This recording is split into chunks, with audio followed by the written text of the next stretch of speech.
In everyone's life, the child ends up becoming the parent and starts looking after their parents as they age. For this 39-year-old Sydney man who moved back to Newcastle to look after his father, his whole life changed, but he took a positive approach to the way that he saw his father and his life. Hi, welcome to the Secret Men's Business Podcast. This is Joey Buzzattle. On today's show, we're going to be talking about looking after parents that are aging or are unwell and the impact or the opportunities that come up when we take those on. And we've got a special guest today all the way from Newcastle, New South Wales, and it's Gene Nevin. Gene, how are you? Hi, John. I'm very well. How are you?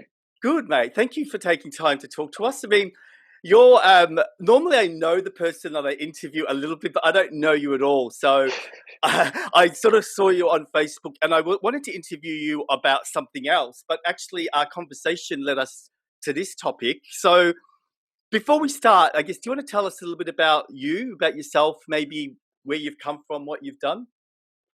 Yeah. So I've just turned 39 this week. Al, Getting old. happy birthday. Thank you.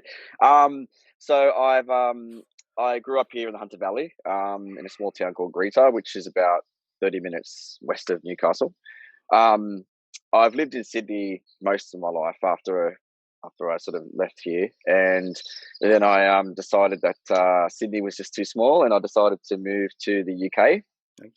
Where I was there for 3 years, well, for nearly 4 years. And I came home just before COVID because my dad, unfortunately, was diagnosed with multiple sclerosis, which he needed some help. So the timing couldn't have been better in regards to COVID. So I was able to come home just before Christmas, and I've been looking after him here at his home in Greta for about 9 months now. Okay. And so, what was the decision like to leave London? Like, you said Sydney was a small town. I mean, I think Sydney's huge. So you wanted to move to a bigger town. So you obviously must do you like the speed of a big city? I think it was more the adventure and getting out, and there's more to the world than just. I mean, obviously Australia is amazing, and I'm so proud to be Australian. But there is more to the world, which I try to tell people in life in general. Like, get out and see the world before you've got one life, you've got one chance. Go do it while you can. So I think it was more and I love to travel and I love to do photography. So I think those sort of elements drew me to London because London is such a great spot to base yourself and also then travel Europe and the rest of the world. So and London's just had this that every Aussie should do London. They say like a lived in experience, and it was probably the greatest experience of my life thus far. Yeah, it's a little bit gritty, isn't it, London? It's got that sort of rough look about it, but it's not. It's modern, but it's a bit gritty. It's hard. Yeah, it's expensive, isn't it? Very expensive. Very expensive. So you made the decision to come back before COVID to look after your dad. So how did the news? And I sort of relate with you because my mum's she's got cancer, so I understand what having a ill parent's all about. But how did you go about hearing the news? And did the news come to you when you were in London, and then you sort of grew into the reality that your dad needed help? How did you come to the decision to come home and do that? Well, excuse me. He's had it for about 10 years, but Wow. we didn't know that he actually had it until the diagnosis was officially given to us in August last year. So because he's had symptoms, it's called progressive multiple sclerosis. So it is progressive as the word suggests, and it's eventually, unfortunately, a lot of the people that do unfortunately get it have to go into a wheelchair. But my dad's pretty stable at the moment. So, but the decision to leave London was not easy. My youngest brother lives here with us as well, but he works. He's a tradie, so he's got a lot of different shifts and works nights. So he can't be here 24/7. And my other brother has 2 children with his wife, and so they've got their own family. So the single boy was the one I had. Yeah, well, it's funny because I've ended up in the same position as you. Like I actually got I didn't get MS, but I got a similar neuromotor condition, which I'm now sort of nearly over. But during the time when I had to learn how to walk, I moved in back with my parents because I needed to be looked after. And funnily enough, now I'm ready to move out, but like now I've got to stay because my mum's sick. Wow. So it does sort of like change, isn't it, your perspective on things. So I'm just wondering your outlook on travel and your outlook on telling people to enjoy life and to live life have you always had that, or do you think that was sort of born through your dad getting sick? No, I've always been very positive, or I've tried to be. You definitely uh, um, live and learn over the years with certain things, and I think the last probably 5 years since I've been able to travel overseas and live overseas, I definitely have been able to expand my mind and my opinion on things. Mm. And I think being positive definitely gets you through a lot of bad situations. And it's not always easy to be positive. I get that, and I do understand that people go through a lot of difficult things, and it's easy just to try and put on a smile. But it does help, and if you do have the right means to be able to be positive, then you should always try and aim to be positive. But I think I'm very grounded. I understand what these people go through things. I think my job with Centrelink, I saw a lot of hardship over the years, and I saw a lot of really terrible things in that job. And I definitely probably learnt from that job more than anything, because it was a third of my life I worked there. Mm. And I did see some very I try not to be too down about it, but there were some pretty depressing times in that job. But there were also some very good times as well. So I definitely have. I think my personality and my outlook on life definitely came from that Yeah. job. And it sort of, in a way, Yeah. prepared you, didn't it? Like, you don't realize that it was preparing you. But I Yeah. mean, listening to you talking, I believe that you have just got an innate part of you that is of service. Like, there are people that are, I don't want to be mean by saying they're selfish, but it's all about them. And then there are people like yourself who it's about servicing or helping other people. So that's, I don't think you can really learn that. It's an innate part of you to do that. So that's really cool. So what was the process like actually, taking on the caring role? Has your dad given you any obstacles in regards to things that you haven't done before, like, I don't know, washing him or? No, he's not sort of down that road just yet. He's still quite physically able to do a lot of stuff. It's more so just his walking that's the issue at the moment. But some of the things, I guess, I've had to just take on a basic things I've always had to do myself. So just like washing, doing the clothes washing. We had to install a dishwasher, which has helped Yeah. because I was actually secretly sick of doing dishes. Um, we've had to do a few things here in the house that to make him more comfortable in regards to him getting around the house. We were lucky enough to get NDIS funding for him, That's good. which is a huge help. So I was able to sort of along with my sister-in-law, we were able to sort of get him funding for that, which has been a huge help. He's got some railings put around the house. Yeah, just stuff like that. I'm not used to I haven't been able to used to sort of caring for someone before. So when it's your father, it doesn't feel like caring. It feels like you're sort of just doing what you should be doing. Yeah, I know, but Um, I think that's why I raised that point, because mm, if you really think about it, you're a bit unique. There's not really many people that we know that are living with their fathers, looking after them. You're doing it because you've got a good heart, which again is the reason why this podcast is so important, is to influence people to see that, we don't have to have expectations. You could have a good life being a carer for your father. It doesn't mean that it's a bad thing, because a lot of people would associate that with being, oh my God, it's bad, or oh my God, I have to leave Sydney. So do you worry about, or have you considered what the future's going to look like?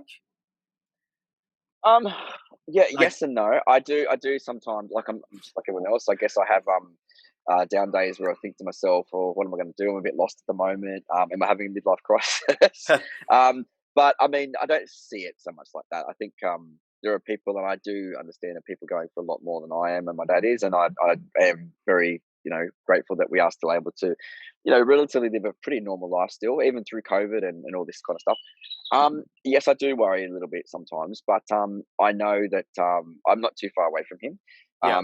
I did consider moving back overseas, even to the States, because I do, as I said, that adventure in me is like locked away at the moment. I'm just like everyone else. I want to get out traveling and doing things, but I do know the at the moment he is sort of the priority at the moment. Um, with me getting NDIS funding and stuff for him, it's a little bit easier because he does have someone to come and help him clean now. He does someone to come to the lawns for him. My family and all his friends are in this town. So it's not like if I went away, he would be too Isolated or alone. disadvantaged. Yeah, he can Yeah. drive still. He can do Yeah. all that. And I It's guess, just, do you talk about it? It sounds to me that you're pretty open communication wise. So have you talked about the future? Because see, when I think about my mum does not want to talk about it. So it's really difficult to try and plan things Mm, because she's scared, right? So yeah. it would be so much easier if she could just be, you know, grounded and just talk. How about your dad?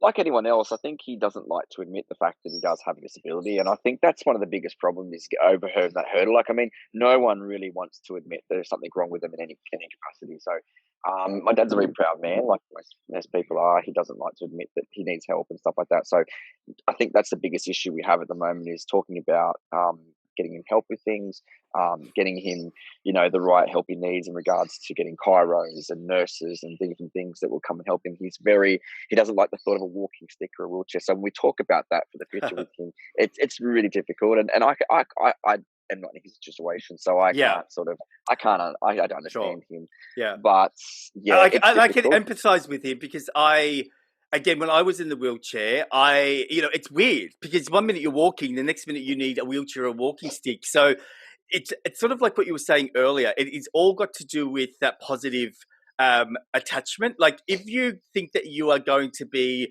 oh my God, I'm like in a wheelchair, then you're going to be depressed. But once you Oh, sort of yeah. accept it, so because you're such a positive person, do you have like an understanding of, say, when you think your dad might be going into a place that's a bit more mental health orientated? And I'm only asking that because this is a mental health podcast. Like, do you feel that you can see when he's having a bad day, but you can notice body language or maybe the way he's talking? Yes, I mean, his mood can change. My dad's really grounded and he's very easygoing. Like, I mean, he's probably the most gentlemanly like man I've ever met, to be honest. I'm not being biased. Mm. Everyone thinks that about him. He's a very soft spoken, sort of very proud man, very easygoing. He's very gentle. Never heard him swear in his life, which is, I'm not Mm. kidding. I've never heard him swear. So that's the type of man he is. So he doesn't complain. And I think that's probably part of the problem because he doesn't actually express when he's really feeling like sore or tired. He will tell me when he can't walk properly. Like if we go shopping or something, he'll need to sort of rest for a second and stuff like that. So bits and pieces like that he'll tell me, but he's not openly Yeah, uh, talkative. communicative about telling me when things are Yeah. wrong. So I have to I have to look out for these kind of things. Yeah, well, I mean, Uh, I don't know you very well, but like I'm listening to you talk about your dad, and I would probably say that you have the same qualities.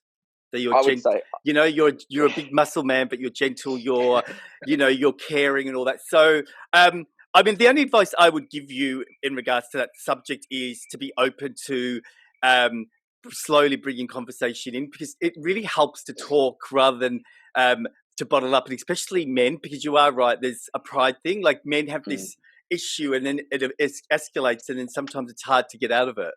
So yeah, maybe that's something to think about. yeah. How do you like? What strategies do you use to be grounded? Like you said, you're pretty grounded. Like if you were to teach our audience, the Gene way, what's some of the things that you do to keep yourself not in your head, not in your ego? Um, I think I'm quite humble, and I think again it draws back to the job over the years where I've seen so much heartbreak and disappointment and different things in my work with Centrelink over the years, and I think it's drawn me to become who I am today. I don't like to sort of I'm not materialistic. I mean, we all like nice things and we all like money and different things from time to time, but I try not to let that sort of influence who I am. I've always gone more of the personality rather than Hmm. the person. And the travel. You're a And the traveler, so travel, absolutely, travel has grounded me as well. I think I've been to Rio, where I've seen some terrible things in Rio de Janeiro where I was there. I think also that sort of, you think to yourself how lucky you are to live in such a beautiful country and be able to be free and have your opinions and so forth. I don't like to be opinionated. I think people on those news feeds. I think this is one of my big bugbears is mm, people on Facebook where you see like a news feed and people put their opinions. I think people get really really nasty on there, and I think that can actually be really negative towards people's psyches. So I try to stay away from those opinionated sort of things, and I tell people all the time, just do not read it. It's Yeah, especially when the plebiscite for the gay marriage in Australia came out, some of the nastiest comments I think I've ever seen. But not just from people against gay marriage, people for gay marriage also doing the same thing to people who exactly. thought. So I thought the way forward is let people have their opinion. It is an opinion. It's not the way we all should think. But I was trying to tell my friends, do not let it get to you because some of the comments on there, yeah, they're very nasty, but they're not truthful. It's Mm, just people's ego talking here. Um, so yeah, I guess so going off course a bit, going back to the original question, I think trying to stay grounded is hard, especially in this world. Um, I think growing up in a country town and just having the support of my parents and I know I'm lucky enough to have my parents' support and my friends' support and family. I think that's what really matters in the end, and I think that's why I tend to be a little bit more um, less high strung than some people at yeah. times. Well, I mean, you've But mentioned a lot of key words. I mean, you're humble. So again, I'm gonna bring it back because I'm a therapist and I deal with people every day, and I know that what you're describing is rare. Like it takes people a long time to get what you've got organically, and you're totally right. It is hard work to be grounded. Um, I personally believe that the world's going through a major, major, major shake-up, and the reason why we're seeing all this anger and all this stuff is because everyone's stuff is coming up and people have to start dealing with it. And people that aren't going to deal with it, they're going to suffer, right? yeah, Because the reality is that no one's filtering anything anymore. Everything's changing so quickly. Like nearly every week there's something new happening, you know what I mean? yeah, So you have the skill, I guess, or the experience to deal with it. So do you think that it's because you've always had it, or do you have a moment like going to London that taught you how to be independent so you can deal with what's going on now? Because really, what's going on now is a big crisis, but it is. you It seem pretty is. calm about it. Well, I guess where I am at home here in the country, we don't really have. We're not affected a great deal. I Okay, guess. I mean, we are. We've had a couple of close calls up this way, but I think because um, I think it's more at the moment. It's a city thing at the moment. It's not so much in the country areas in Australia, certainly anyway. So you do feel a little bit more protected up here. mm, I guess that's also why I've been happy to stay here at home because it is sort of a spot where you don't have to worry too much. We are kind of free. protected from everything and free here. We can Yeah. pretty much do what we want up here. Which I don't mean to rub it into your viewers in Victoria because I feel very sorry for you guys. I'd be hating going through that again because lockdown for me, like everyone, was horrendous. The first lockdown, so I Mm. can only imagine what a second lockdown would be doing to people mentally. I was crushed because I couldn't go to the gym and couldn't do things. But again, I feel those are secondary things. They're not um, I guess the gym is very important in a lot of aspects, but also you can live without it. There's things you can do. But for me, yeah, we are lucky here, Mm. and I think that's why we seem to be able to Mm. live with it here. Well, again, it sounds like you're pretty good at adapting, and so I love it. I love talking to people like you because you are talking totally opposite to other people I know. Because you just there's a problem, you fix it, you adapt, bang, bang, bang. And that's the truth of life, right? So, um, you don't have to talk about this too much, but I'm just curious to ask about I guess, your private life, like being in the country, leaving Sydney and London, where I'm guessing there's lots of boys and lots of fun and lots of going out. Now being in a small town, how do you manage your personal life, your love life, your social life? Very. That's probably the part of my life that I don't pay as much attention to as I probably should. What do Um, you mean? You just ignore it? no, I don't ignore it. I guess I just put it aside because there are other issues. Look, I'll be very honest. I would love to meet someone, but it's not priority, and it hasn't been for a while. I did move to the UK for the second time I moved to the UK for a guy. Well, I was going over there anyway, but I end up sort of meeting him at the same time. So I did sort of change my plans a little for him. But without going too much into detail, it did break down, and it was pretty awful. I guess again taught me a lot of lessons. Without going into too much detail, but again, it's not the end of the world. It was heartbreaking. It was awful what happened, but you tend to think, well, you're healthy. You've got the rest of your life ahead of you. There's always people out there you're going to meet eventually. And I think a breakup about 7 years before that actually was one of the things that I think I learned from that, especially around men, that it hurts for a while, but you will get better. You will get over it, and you will move on. And that's a natural thing. You can't force that. And I've always told people, before you go through a heartbreak, you will never understand what people are going through. So Mm. um, I had never really been through a heartbreak before the first breakup about 7 years ago, and then you realise that I was probably one of the people that was very skeptical about things like that, where people are so low and upset and hurt about it. And you think, "Oh, just get over it. It's not that big a deal." It really is a bigger deal when you actually Yeah, have a well, heartbreak. that's what's called a heartbreak. Your That's right, heart and actually breaks, so you need to put it back together. absolutely. And I mean, I love that guy, and it was kind of hard to deal with that at the time. And I I do remember for months that was terrible. Yeah, But you do eventually get over it. You do eventually move on, and you do eventually start to see what happened, and learn from those mistakes. And I think um, my last breakup, I did learn a lot from that big one, and I got through it pretty well, actually, quite unscathed. Uh, but I mm, think for me, trust. I'm really big on trust, and I think once your trust is gone in a relationship, I think it's very hard to get back.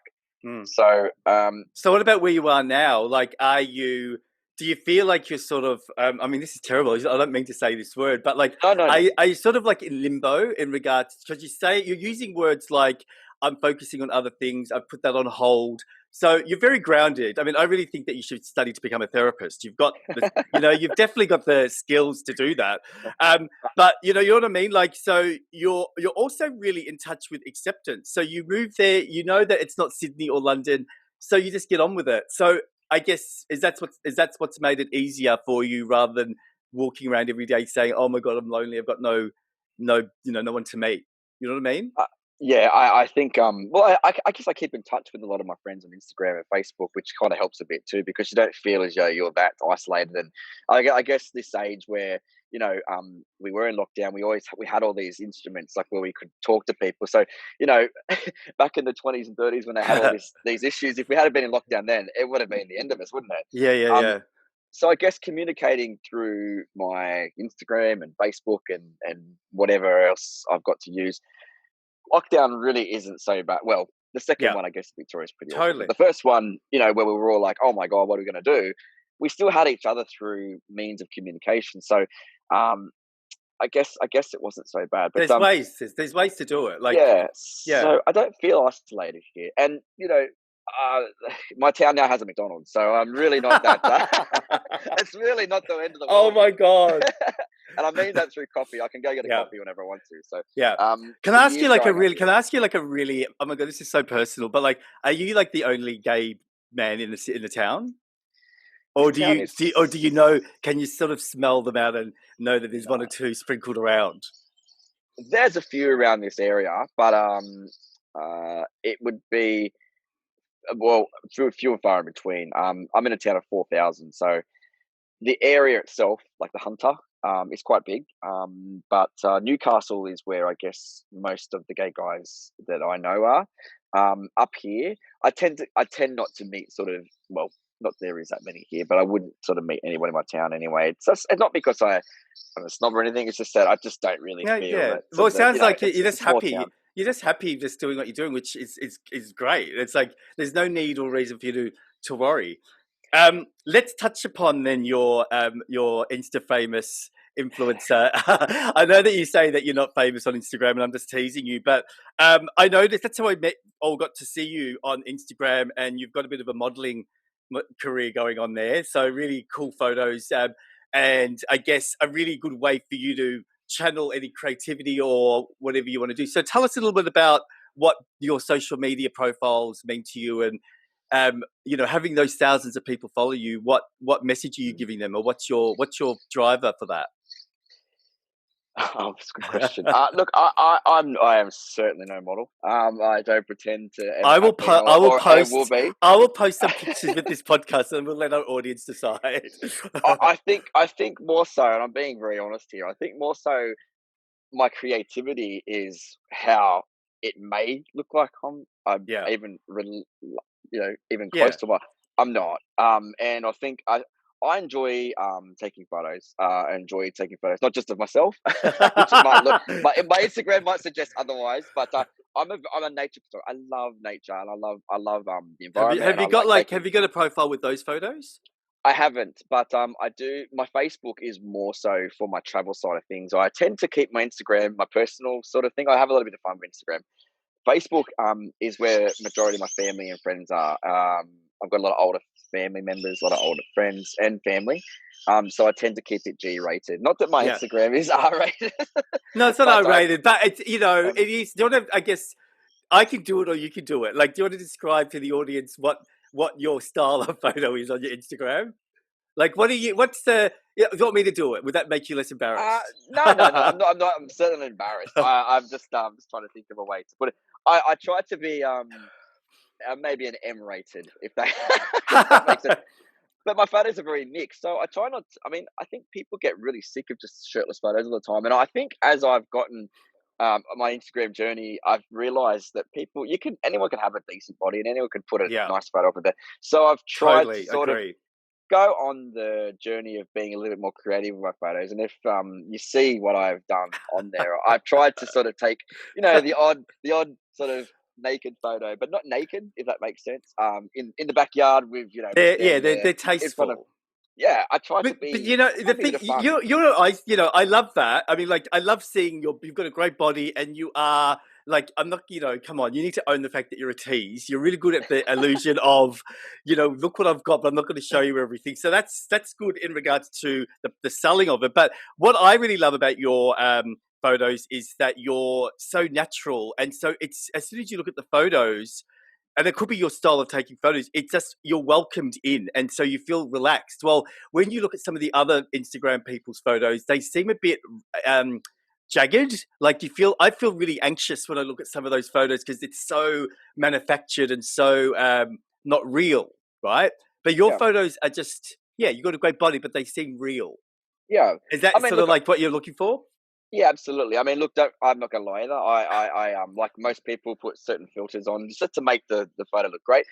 I'm not going to deny that. And that's because I think we're not so much just looking just at your body. You're looking at the surrounds around. So I think sometimes you can put a filter on it, but it's not a bad thing. And I think if you go too far with it, that's when it starts, as you said, look, manufacturing stuff. And I have had people in the past, message me and say, "Oh, you're not real," or this and that. I'm like, you know what? My photos are my photos. It's Yeah. just me. No, you look Um, real. But and see, that's you the can thing. tell from Other them. people don't look real, but that's the thing. Yeah. So again, I'm gonna just throw this question at you, and you can tell me to piss off, but like, is there, having 15,000 people admire you or follow you? Do you feel that also contributes in a way to what's going on in your life right now? Because I would be guessing, and I'm probably right, that you would get a number of people that would compliment you in ways that is nice. You know what I mean? So does that help you to maintain a connection or to maintain a positive image or to maintain something of a clear mental health? I look, I think a compliment a compliment anytime is nice. And I think I make sure I try and give people compliments when I can. Uh yeah, I guess mentally it also helps too. I mean, I decided to do the gym only 10 years ago. So I was quite the opposite. I was quite skinny. I actually did look 39 when I was 29, and I think Wow. I've reversed it a little bit. And I think because I took the step to go to the gym, Mm. and I think it was the biggest step of my life. It probably was, to this day, the biggest moment in my life in regards to changing myself, my personality, my confidence, my outlook on life.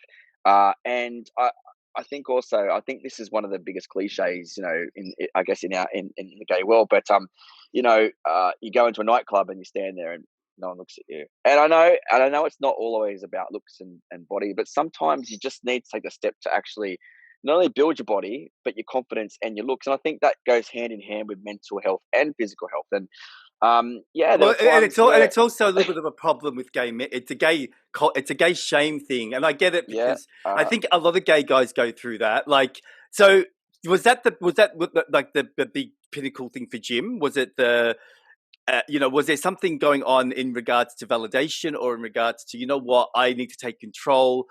Um, you know what I mean? Because you said that you decided and the gym changed your life. Because I actually relate to that totally, because that happened to me as well. So I think a lot of gay guys can relate to that. Was there a yeah, moment though that defined that for you? yeah. That you I think you're right. Yeah, in the club where I was, and you're right. It was more about validation and control. I tried to, probably fit in, like, and I also said there's gonna be buff guys and there's bulky guys, and you think, oh my god, why can't I find someone like that, or get that again? And it's just a natural thinking thing, is that what's wrong with yeah, me? There's nothing wrong with you. It's yeah, just that you can better yourself. That's all it is, I yeah, guess. That's how I yeah, looked at it. yeah. And But don't you like feel that anyone, that's what I love, is that you're talking about what everyone experiences. yeah. But then you have this amazing gift that you don't really care or take it seriously. Yeah, I don't too much take it seriously because I knew I was at that. I used to be one of those people. I used to be there and go, and I still look. To be honest, I'm What still do the you same mean? So person deep down. were you a little bit of were you a bit of what do you mean by one of those people? Well, I used to be the ones that used to think, "Oh my god, why me?" And I've got to do something about it. But then I used to be quite skeptic about the gym. I was like, these buff guys and doing all, these meatheads and so all this kind of stuff. I used to use that language a little bit actually, and I did learn that the gym is not just about. And this day is my philosophy. The gym is not just about looking good and feeling Yeah. great. Yes, I do take selfies in the gym, and yes, I do that. I'm not denying that. My point is that mentally, your mental health is the biggest thing in the gym, and looking great and having a good body is a bonus. It's a huge bonus, and you should own it. But and it's an all rounder thing. Like, looking good makes you feel good. Your confidence goes. Your mental health is good. It's a circle. But Yeah. I keep telling people these days, and um, it's a very dull view, but it's true. Is No, that it's it can sound that way though. no, I know, but you are so. I mean, I feel a little bit like sort of blown away and thrown talking to you, because you just, again, it's really, really, really refreshing. And I don't want to, like, I don't want to sound like I'm blowing air up your nose or anything, but like it's it's refreshing to me, a normal, decent, good-looking guy who isn't stuck up, doesn't have an ego, is grounded, is looking after his freaking father. In that, you're just a nice guy. So it's really, really Thank you. refreshing because, as you know, I mean, living in Sydney and London, there's a lot of people out there that aren't nice, right? Yeah, there aren't. And It's so, true. you could easily have been one of those guys, because you could easily be, like, you could reject people because people would want to, pick you up, or you could have attitude because, you feel like you're better. But I think all the things that you talked about earlier has helped you just to experience all these things and moments in your life, but it didn't make you into an asshole. No, well, yeah, I've always tried to avoid, like, I guess, having that sort of view of me. I mean, look, as I said, like, some people may have that. I don't know, but I've never ever tried to make anyone feel bad. Like, I look, and I think the biggest problem also in the gay world, I guess, is that if you say no to someone, it's not a bad thing. Yeah. Again, it comes down to attraction, and if you're attracted to someone, that's a natural thing. And I've always tried to say to people, because I've been, They're taking it personally, aren't they? yeah, we've all been in that spot where we've been We're all, rejected. yeah, we're all attracted to Um, different things. So yeah, and I try to say to people, if someone is, don't look at it as I guess, rejection. It's just that you're not their type, and that is okay. That is actually okay. yeah, I've been put down a few times. It's okay. I don't take it personally anymore. I used to. I used mm. to take it personally, and I guess that's why I did something about myself and went to the gym. I know it sounds quite vain, but I thought, No, no, no, I'm I, going to do. yeah. I I've mean, had I this. really seriously, I'm serious when I say this. I really seriously think that you should. I know that you're going to talk a little bit about what you're studying in the next few months, but I really, what I wish that you would consider becoming a therapist. Mm, Because Um, seriously, the world is going to go into a major implosion over the next few years. So we need people like you that can, you've said so many times in this interview what you've been saying to your friends. You already are a therapist, but so you have that natural gift. I don't know, just you know, I think that sometimes the wrong people become things that they shouldn't become. And then people Yes, like you don't think about it. So I've been making it a real conscious effort when I notice someone is got the gift or got that ability to listen to, not judge and all that. I always tell them, have you thought about mental health? Because it is going to be the number one job in the future. I do agree with that. I do think mental health is probably the number one issue in society, across all boards and all Yeah. cultures. And I have had times where, yeah, myself, I was diagnosed as depressed back in, the mid thousands, and didn't know what to do, didn't know how it came about. I've always been a very happy-go-lucky person, and um, it doesn't have to actually be an incident that triggers depression as Mm, well. I was diagnosed with clinical depression, which means that it's one of those things that just comes mm, from nowhere, and it can happen. And it was mild, I have to say, and I did take some medication at the time, and I really haven't really said that to many people. I don't really talk about that very often because I mm. have actually got over it, and I tend to move on Yeah. from it. But I Well, think if it helps other people no. to Thank you to, for to for being so honest and um, vulnerable because again, this is what I'm talking about. You know what I mean? Like we're talking about you looking after your dad, but in essence, what we're really talking about is how you've utilized every moment in your life to become this great person, right? And so you are like a beacon to people to realize that those bad times give us opportunities to become better people because a lot of people stay stuck. And, one of my biggest concerns for men in moving forward is that they won't shift, they won't move yeah, because they might think that going to a therapist is weak, or they might think, like what you just did now, talking about your emotions is weak. And so it builds up inside of them and then they end up killing themselves.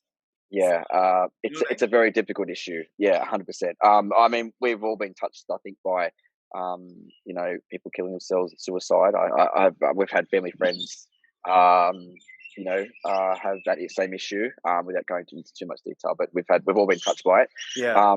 So I think looking for the signs is a big thing, and sometimes people are so like very good at hiding these things, and Yeah. that's the problem. We don't recognize the signs, and Yeah. sometimes it's just they're not there. You don't see them until it's too late, and that's the Well, problem. I think remember, we need men, to. men have been trained to do that. Like if you think about it, right? When you're Yes. when you're 5 years old, 4 years old, and you fall off the bike and you scrape your knees and you start crying, one of the first things that people tell you is stop crying, Yes. right? So at a very early age, we're trained to keep everything down.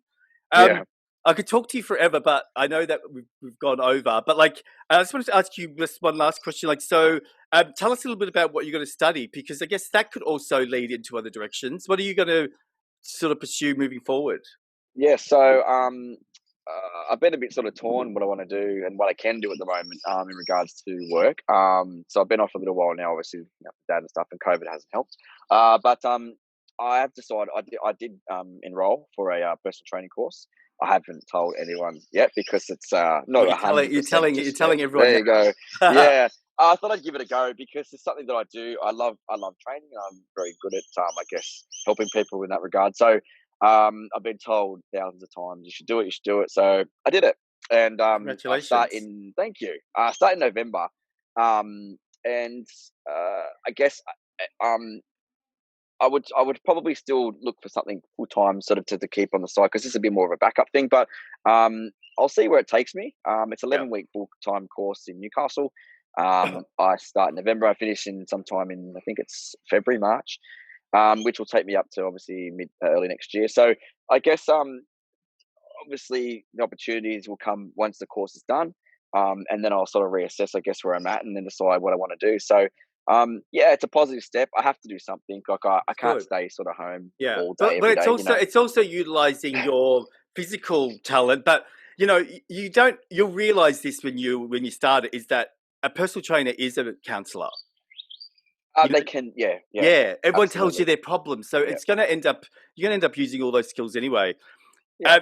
Gene, thank you so much for spending some time with us and telling us a lot more than I thought that we would talk about. So thank you so much. I hope your dad does well, and I really also hope that you don't go crazy because I heard that there's going to be a major another explosion in Europe in regards to coronavirus. So we're not going to go there for years. So I hope that doesn't happen. I hope not either. Oh, yeah. Gosh, that'd be terrible. Yeah. So, good luck with everything and thanks again. Thank you so much, Joe. Thank you. Bye, mate. You've been listening to the Secret Men's Business podcast. This podcast will be out on Monday at 9:00. Now, don't forget to click on the subscribe button below so you get all notifications in regards to all the new podcasts that are out. All right, everyone, have a great week and we'll see you soon. Bye.